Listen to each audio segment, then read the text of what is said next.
ఇది కదా ఆఫర్ అంటే ఇప్పుడు ఎంత కొంటే అంత ఫ్రీ. విఆర్ఆ fine silver jewellery Jubilee Hills check post Hyderabad. నమస్కారం, వెల్కమ్ టు సుమన్ టీవీ. నేను గీతాంజలి.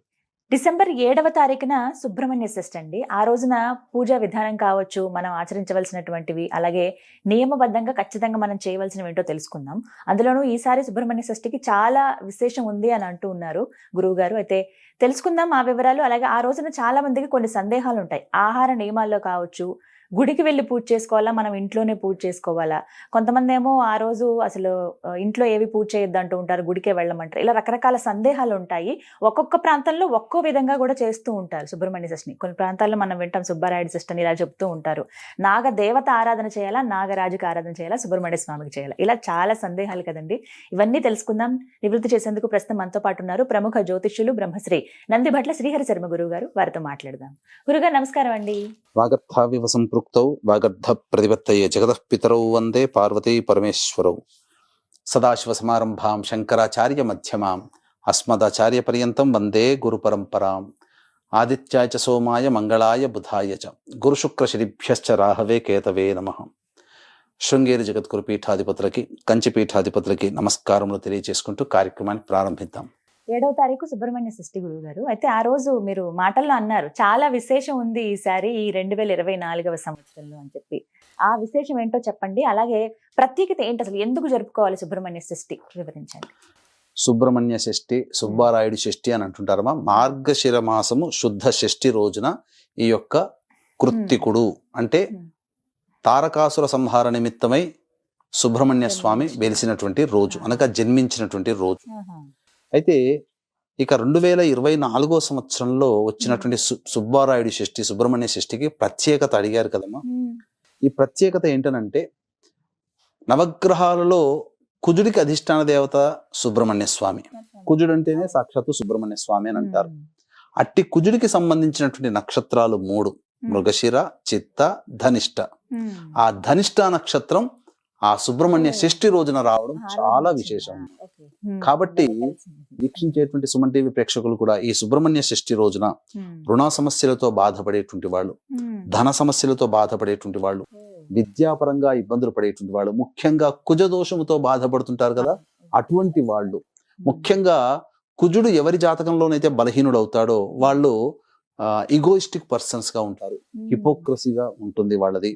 అంతేకాకుండా ప్రతిదీ కూడా తమకి తామే అన్వయించుకుంటారు, మంచికి చెడుకు కూడా తను అన్వయించుకుంటారు. ముఖ్యంగా మానసికమైనటువంటి దౌర్బల్యం ఎక్కువగా ఉంటుంది. అంటే చిన్నదానికి కూడా భయపడిపోవడం, కుజుడు బలహీనంగా ఉంటే. కుజుడు బలంగా ఉంటే అందరితో కోట్లాడుతూ ఉంటుంటాడు. కాబట్టి కుజుడి యొక్క ప్రమేయం లేని కుటుంబం అంటూ లేదు. కాబట్టి సుబ్రహ్మణ్య షష్ఠి రోజున ఇటువంటి చెప్పబడినటువంటి సమస్యలతో ఉన్న వాళ్ళు కొన్ని పరిహారాలు అనేటువంటివి పాటించుకోవాలమ్మా. గురుగారు, సుబ్రహ్మణ్య స్వామి అని ఆ పేరు ఎందుకు వచ్చింది? అంటే కుమారస్వామి కదా వారికి అసలు పేరు. సుబ్రహ్మణ్య స్వామి అన్న పేరు ఎందుకు వచ్చింది? సుబ్రహ్మణ్య స్వామి అనేంటే మనకు గమనించుకున్నట్లయితే పూర్వము అనేక అసురులు చాలా మంది పెట్టరేగిపోతున్నారు. అందులో తారకాసురుడు వరప్రభావము చేత దేవతలందరినీ పీడింప సాగుతుంటే ఆ వరం ఇచ్చింది బ్రహ్మదేవుడే కాబట్టి అందరూ కూడా బ్రహ్మదేవుని దగ్గరికి వెళ్ళారు. అప్పుడు అతను ఏం వరం కోరుకున్నాడు? శివుడికి కలిగినటువంటి సంతానం చేత నేను సంహరింపబడాలి అని. ఆల్రెడీ సతీదేవి దక్షయజ్ఞంలో మరణించింది, ఆత్మాహుతి చేసుకుంది. ఇక శివుడు వివాహం చేసుకోడు, బ్రహ్మచారిగా ఉండిపోతాడని భావించిన తారకాసురుడు ఈ వరం కోరుకున్నాడు. తర్వాత సతీదేవి మళ్ళీ హిమవంతుని పుత్రికగా పార్వతిగా జన్మించింది. ఇక తర్వాత బ్రహ్మదేవుడి దగ్గరికి వెళ్ళి వీళ్ళందరూ మొరపెట్టుకునేసరికి అప్పుడు ఏం సలహా ఇస్తాడనంటే, పరమేశ్వరునికి సంతానము కలిగితేనే ఆ సంతానం చేత సంహరింపబడతానని చెప్పి వరం తీసుకున్నాడు కదా. మరి ఆ పరమేశ్వరునికి వివాహం చేసే సమాయత్తం అవ్వండి అన్నప్పుడు పార్వతీదేవి మళ్ళీ పుట్టింది అని తెలుసుకొని ఆ పార్వతీదేవినే పరిచారికలుగా సహాయం చేయడానికి స్వామి వారికి నియోగిస్తారు దేవతలందరూ. ఈ విధంగా అక్కడ మన్మథుని యొక్క ప్రవేశము చేత కళ్ళు తెరుచుకోవడం, యోగము నుంచి అనగా ధ్యానము నుంచి బయటికి రావడం, తర్వాత ఇదంతా నా తపస్సుకు భంగం కలిగించాడని మన్మధుని దహించి వేయడం, తర్వాత తన యొక్క మన్మధుని యొక్క బాణ ప్రభావం వలన ఎదురుగా ఉన్నటువంటి పార్వతీదేవి తన భార్యని గమనించి ఆమెను వివాహం ఆడడం, తద్వారా ఆమె వివాహమడిన తర్వాత వారి దాంపత్యంలో ఉండగా శివుడి యొక్క రేతస్సు స్ఖలనమైపోయి భూమి మీద పడిపోయింది. ఆ భూమి భరించలేకపోయింది, మహావేడి.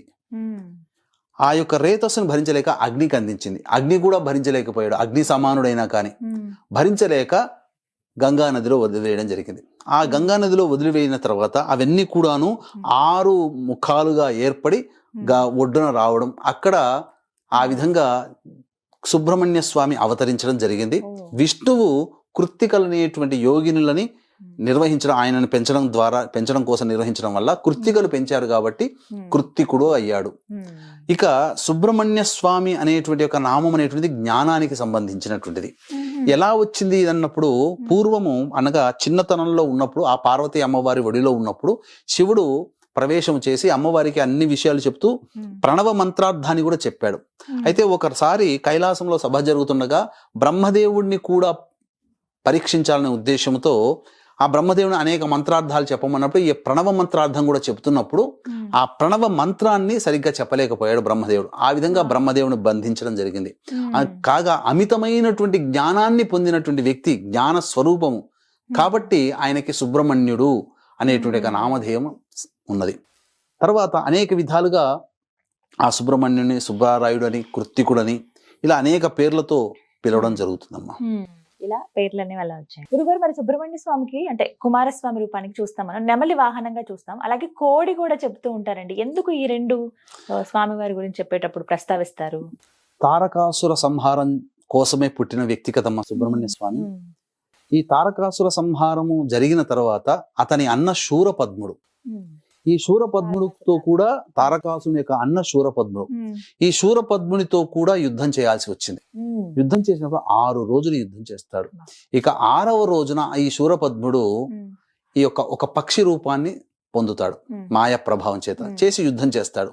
అప్పుడు తన శూలముతో ఆ యొక్క శూరపద్ముడు పక్షి రూపాన్ని పొందడం పక్షిని సంహరిస్తాడు. ఆ పక్షి 2గా చీలి ఒకటి నెమలిగా, ఒకటి కోడి పుంజుగా మారింది. కోడి పుంజుని ధ్వజంగా పెట్టుకున్నాడు, నెమలిని వాహనంగా చేసుకున్నాడు. ఎందుకు? శూరపద్ముడు శరణు చొచ్చుతాడు, నన్ను రక్షించు మహానుభావ, నీ దాసునిగా ఇప్పటి నుంచి అని అంటే అప్పుడు నెమలిని వాహనంగా, కోడిని ధ్వజంగా పెట్టుకున్నాడమ్మా. అలాగే కావిడి మోస్తారు కదండి, అది కూడా ఒక నియమంగా పూజగా కూడా చేస్తూ ఉంటారు. అవునమ్మా, కావడి మోస్తారు భక్తిని చాటుకోవడం కోసం. శూలాలని నాలిక మీద గుచ్చుకుంటారు, శరీరంలో గుచ్చుకుంటారు, ఇలా గుచ్చుకుంటారు, శరీరంలో వీపులో అనేక భాగాలుగా గుచ్చుకుంటారు. అబ్బో, మనం భరించలేమమ్మా, గగురు పొడిచే విధంగా ఉంటుంది. అన్నిటికంటే ముఖ్యంగా కావడిని మోసుకురావడం అనేటువంటిది ప్రత్యేకించి సుబ్రహ్మణ్య స్వామి ఆరాధనలో చెప్పబడి ఉంది. అనగా ఎందుకు వచ్చింది ఇది అంటే, పూర్వము అగస్త్య మహాముని కైలాసాన్ని సందర్శించున్నప్పుడు ఆ యొక్క ఈశ్వరుడు వెళుతున్నటువంటి అగస్త్యుని పిలిపించి 2 కొండలనిచ్చి, ఇవి శివశక్తి స్వరూపముగా దక్షిణాది ప్రాంతంలో పెట్టవయ్యా, శివశక్తి స్వరూపముగా ఈ 2 కొండలని ఆరాధనాపూర్వకంగా చెయ్యి అని చెప్పి పంపించగా, అప్పుడు ఆ 2 కొండలని మోసుకుంటూ వెళ్ళలేక అప్పుడు ఈ యొక్క ఇదంబుడు అనేటువంటి యొక్క సంబంధించినటువంటి రాక్షసుడు కనబడతాడు. అగస్త్య మహాముని యొక్క గొప్పతనం తెలుసుకొని ఈ అసురులందరినీ కూడా సంహరించాడు కదా తారకాసురుడు, అనగా అందరినీ కూడా, తారకాసురుని, శూరపద్ముని. కాబట్టి సుబ్రహ్మణ్య స్వామిని ఎలాగైనా గెలవాలంటే అగస్త్యుని యొక్క శక్తి కావాలి, అగస్త్యుని దగ్గర మంత్ర విద్యలు నేర్చుకోవాలి అని చెప్పి వేనోళ్ల పొగిడి అతన్ని శిష్యుడిగా చేసుకోమని అడుగుతాడు. అంతటా అప్పుడు ఉపాయం ఆలోచించినటువంటి అగస్త్య మహాముని ఈ 2 కొండల్ని పట్టుకొని రావయ్యా, అప్పుడు కొంత దక్షిణాది ప్రాంతంకి వెళదాం, అక్కడికి వెళ్ళిన తర్వాత నేను అక్కడ నీకు విద్యలు నేర్పుతాను అని అంటాడు. అంత తర్వాత మరి ఎలా నేను మోయడం అని అంటే, అప్పుడు కొన్ని విద్యలు నేర్పుతాడు. కొన్ని రకాలైనటువంటి విద్యలు నేర్పిన తర్వాత ఆ విద్యలు నేర్పిన ప్రభావం వలన బ్రహ్మదండము ఆ కావడి మోసే దండమైంది, బ్రహ్మదండం. ఇక అష్టనాగులు ఉన్నారు కదమ్మా, ఈ అష్టనాగులు మోసేటువంటి తంత్రులుగా మారారు, తంతిలుగా. అంటే ఈ అష్టనాగులు ఒక వైపున ఈ 4 కావల్ని ఒకటి 4 ఇటువైపున పెట్టుకొని తక్కెళ్ళలో పెట్టుకొని 2 కొండల్ని అందులో పెట్టుకొని మోసుకుంటూ అగస్త్యుని వెంపడి వచ్చాడు. వచ్చిన తర్వాత కొంత రోజులు గడిచిన తర్వాత ఒక చోట సేద తీరుదామని ఈ ఇదంబుడు అనేటువంటి ఒక రాక్షసుడు ఒక చోట ఆగి సేద తీరుతాడు. సేద తీరిన తర్వాత అగస్త్యుడు ఇంకా తొందరగా వెళదాం, సమయం ఆసన్నం అవుతుందంటే ఆ కావడిని పట్టుకొని లేస్తే, దండాన్ని పట్టుకొని లేస్తే ఒకటి లేస్తుంది కానీ ఒకటి అక్కడే ఉంటుంది. ఎందుకు ఇలా బరువుగా ఉంది, అసలు లేవట్లేదని చెప్పి ఇదంబుడు పైకి వెళ్ళి చూస్తే అక్కడ ఎందుకనంటే ఈ సుబ్రహ్మణ్య స్వామి అసుర సంహారం చేయడానికే కదా పుట్టాడు. అందరూ అసురులు చనిపోయారు, కానీ ఈ ఇదంబుడు ఒక్కడే మిగిలిపోయాడు. కాబట్టి ఈ ఇదంబుని సంహరించాలని అక్కడ ఆ విధంగా వచ్చి ఆ యొక్క ఒక కొండ మీద తాను నిల్చున్నాడు. ఈ బాలుడు ఉండడం వల్లనే ఈ కొండ పైకి లేవట్లేదు, నేను ప్రయాణానికి ఇబ్బందిగా ఉంది, గురువు గారి దగ్గరికి వెళ్ళి నేను మంత్రోపదేశం తీసుకొని విద్యలు పొందాలని చెప్పి ఆ బాలుడితో యుద్ధం చేస్తాడు. ఆ యుద్ధం చేసినప్పుడు బాగా గొప్పగా యుద్ధం జరిగిన తర్వాత కుమారస్వామి ధాటికి తట్టుకోలేక మూర్ఛిల్లిపోతాడు. మూర్ఛిల్లిపోయినప్పుడు ఈ వార్త అతని భార్యకి తెలుస్తుంది. అతని భార్య 2 కుండలలో ఆవు పాలు పట్టుకుని వచ్చి అతనికి నా భర్తను నాకు ఇప్పించమని చెప్పి ఆ యొక్క పాలని అతనికి సమర్పిస్తుంది. ఆ విధంగా మెచ్చినటువంటి ఆ ఇదంబుణ్ణి రక్షిస్తాడు, సంహరించకుండా వదిలిపెడతాడు. ఇక ఈ కథ ద్వారా కావడి మోసుకుంటూ వచ్చినటువంటి సందర్భంగా అది పళని క్షేత్రం అయింది. ఆ ఇదంబుడు వదిలిపెట్టినటువంటి కొండ ఏదైతే ఉందో అది పళని సుబ్రహ్మణ్య క్షేత్రం. కాబట్టి అక్కడ వెలిసినటువంటిది, కొండ మీద వెలిశాడు ఇప్పటికీ కూడా. కాబట్టి ఆ పళనిలోనే ఈ నవపాషాణ లింగం అనేటువంటిది ఉన్నది. అనేక రకాలైనటువంటి రహస్య రోగాలకి కూడా ఆ నవపాషాణ లింగము అనేటువంటిది వాడబడుతుంది. విగ్రహం కూడా అంతే, నవపాషాణంతో చేశారు. అది తమిళనాడులో సిద్ధి పొందినటువంటి భోగేశ్వర్ అనేటువంటి ఒక సిద్ధ పురుషుడు. మనకు నాగార్జునుడు అయితే ఎట్లయితే ఆయుర్వేదంలో సిద్ధ పురుషుడో 21 మంది సిద్ధ పురుషులు, అందులో నాగార్జునుడు ఒకడు, భోగేశ్వరు కూడా ఒకడు. అలాగే ఈ సంబంధించినటువంటి కావడి అప్పటి నుంచి ఆరాధనలోకి వచ్చిందమ్మా. అప్పటి నుంచి చేశారు. ఇప్పుడు కూడా అంటే ఎలా మోసుకుని వస్తారని అందులో ఏమి పెట్టుకుంటారు? అందులో అన్ని కూడా స్వామి వారిని అభిషేకం చేయడానికి అభిషేక జలాలు.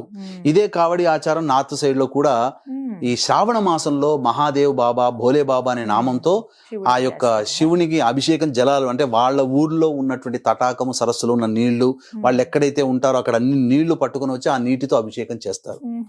పరమ పవిత్రంగా పూజించుకుంటారమ్మా ఆ కావడి. అయితే ఇది ఆ రోజున. అయితే ఇప్పుడు పూజ విషయాలు మాట్లాడదామండి. ఎలా చేసుకోవాలి, ఇంట్లో పూజ ఎలా చేసుకోవాలి? ఖచ్చితంగా ఆలయానికి వెళ్ళవలసిందేనా?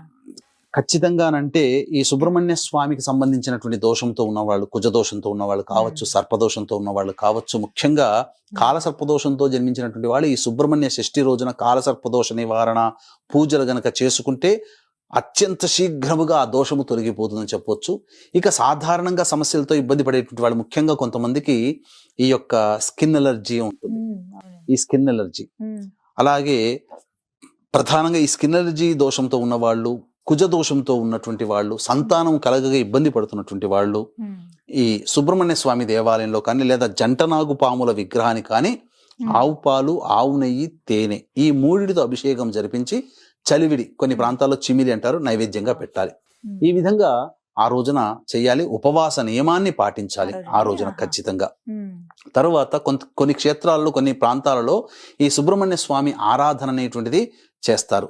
ఆ రోజంతా ఉపవాసం ఉండి తెల్లవారి సప్తమి తిథి ఉంటుంది కదా, ఆ రోజున బ్రాహ్మణుని పిలిపించి, అనగా బ్రహ్మచారికి ఆ విధంగా ఇంటికి పిలిపించుకొని అతనికి భోజనము, తాంబూలాదులు, దక్షిణ తాంబూలాదులు ఇచ్చి, బ్రహ్మచారికి ఎర్రటి వస్త్రము, రాగి పంచపాత్ర అంటే రాగి గ్లాసు, ఉద్ధరిణి, పళ్ళెము, అలాగే ఎర్ర చందనముతో చేసినటువంటి జపమాల, మరియు గుమ్మడికాయ, తర్వాత బూడిద గుమ్మడికాయ, తర్వాత ఒక గంధపు చెక్క, ఇవన్నీ దానం ఇస్తారమ్మా.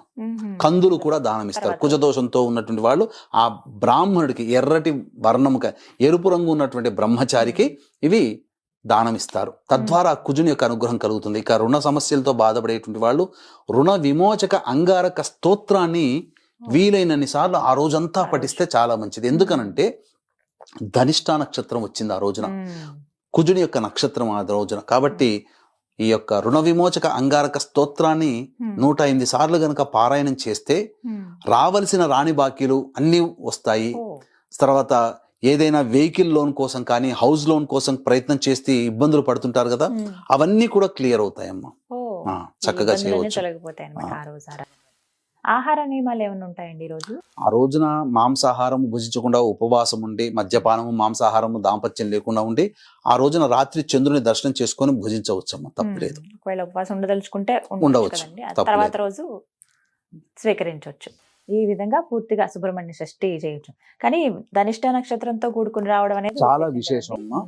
వీక్షించేటువంటి ప్రేక్షకులకు కూడా ఈ సంబంధించినటువంటి డిసెంబర్ 15వ తారీఖు రోజున దత్త జయంతి సందర్భంగా సుప్రసిద్ధ కాశీ క్షేత్రంలో జాతకరీత్యా కలుగు విద్య, వివాహ, ఉద్యోగ, దాంపత్య, సంతాన, అనారోగ్య సమస్యల నివారణకి మరియు గోచారరీత్యా వృషభ, మిథున, కర్కాటక, సింహతులు, వృశ్చిక, మకర, కుంభమీన రాశిలో జన్మించిన వారికి శనిదోష పరిహారార్థమై సర్వదోష నివారణ పూజలు, హోమాలు పర్ హెడ్ 1500 రూపాయలకి చేయించడం జరుగుతుంది.